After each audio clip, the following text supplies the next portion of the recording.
Good morning, welcome to our daily news from our newsroom in Varna. Our first story takes us to Australia, where researchers from the Queensland University have examined the secret behind resurrection grass. Resurrection grass is a type of grass which is known to survive drought periods especially well.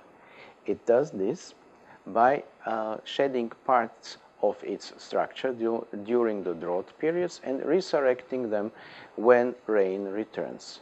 The researchers have found, by analyzing the genes of this grass, that it can regulate its process of so-called autophagy. Autophagy is something which many species do, including humans, and which means that during periods of crisis, parts of the cells are discarded. Now the resurrection grass can regulate how many of its cells it discards, and in this way survive droughts better.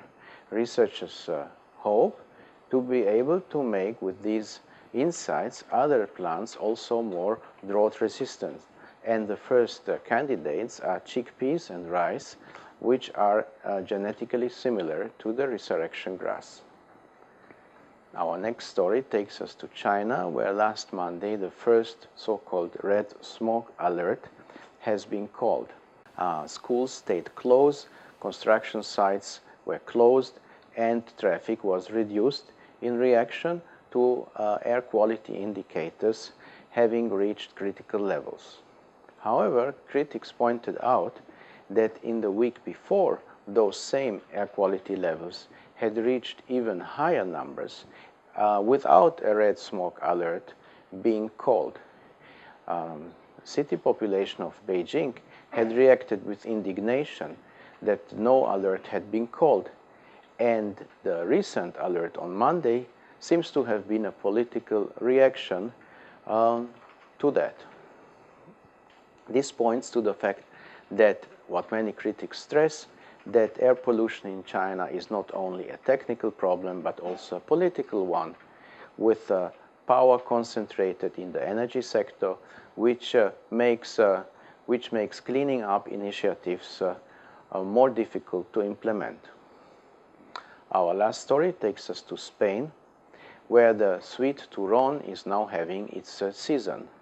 Turon is a nougat-based sweet which exists in a soft and in a hard form, and which was originally invented by the Arabs in the Middle Ages, and then the recipe was taken over by the Spanish. During Christmas, tourists can visit the Turon Museum in Alicante, and if they move to the factory floor, also watch how it is produced. This ends our news for today. If you want to know more about our news, go on eatglobe.com. Thank you for watching, and see you tomorrow.